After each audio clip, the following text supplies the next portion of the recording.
हजार बार जमाना इधर से गुजरा है, हजार बार जमाना इधर से गुजरा है, नई नई सी है कुछ तेरी रहगुजर फिर भी.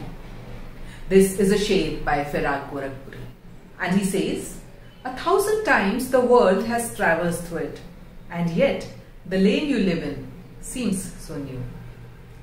Firaq's poetry was apolitical and revolved around human relationships and their love. Yet his poetry was also philosophical.